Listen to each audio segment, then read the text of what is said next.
கிச்சன்லேருந்து ஒரு குரல். ரொம்ப நாளாக வாங்கி வச்சுருந்த வெள்ளை பூசணி கிச்சன்லேயே படுத்து தூங்கிட்டுருக்கு. கண்ட ஜூஸையும் போட்டு குடிக்கிறதுக்கு இதை போட்டு குடித்தாலாச்சும் உடம்பாச்சும் குறையும்னு ஒரு குரல். அது வரையும் எங்கள் அம்மா கத்துனது என் காதில் விழுகலை. இந்த உடம்பு குறையும்னு சொன்னாங்க பார்த்தீங்கன்னா, அந்த டீலிங் எனக்கு பிடிச்சிருந்துச்சு. உடனே இந்த காயை எடுத்துகிட்டு வந்துட்டு அதில் உள்ள தோலெல்லாம் மட்டும் தனியாக எடுத்து போட்டுட்டு அதில் உள்ள சென்டரில் இருக்கும் இல்லையா, அதையும் சேர்த்து அடிப்பாங்களான்னு தெரில. நான் அதை வெட்டி போட்டுட்டேன். ஃபஸ்ட்டு ஒரு மிக்ஸி ஜாரில் அதை குட்டி குட்டியாக கட் பண்ணி போட்டு தண்ணி சேர்த்து அடித்தா அந்த ஜூஸே முடிஞ்சிட்டு, அவ்வளோதான் அந்த ரெசிபி. ஆனால் நான் என்ன பண்ணிட்டேன், நான் ஒரு காயை அடித்து குடிக்கிற அளவுக்கு பொரி மசாலையெல்லாம் கிடையாதுங்க. எனக்கு காயினாலே சுத்தமாக பிடிக்காது.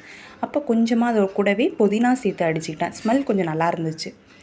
அடிச்சுட்டு அதை நல்லா ஃபில்டர் பண்ணி எடுத்துட்டு, இது ரொம்பவே குளுமை. அதனால என்ன பண்ண சொன்னாங்கன்னா, நான் கிளாஸ்க்கு மாற்றினோன்னே எங்கள் அம்மா கொஞ்சமாக மிளகு உப்பு கலந்து குடிச்சிடு அப்படின்னு சொன்னாங்க. நம்ம உடம்பு எது குடித்தாலுமே உடனே சளி பிடிச்சிரும். ஆனாலும் இந்த வெயிலுக்கு நம்ம கொஞ்சம் அடங்குறது கிடையாது.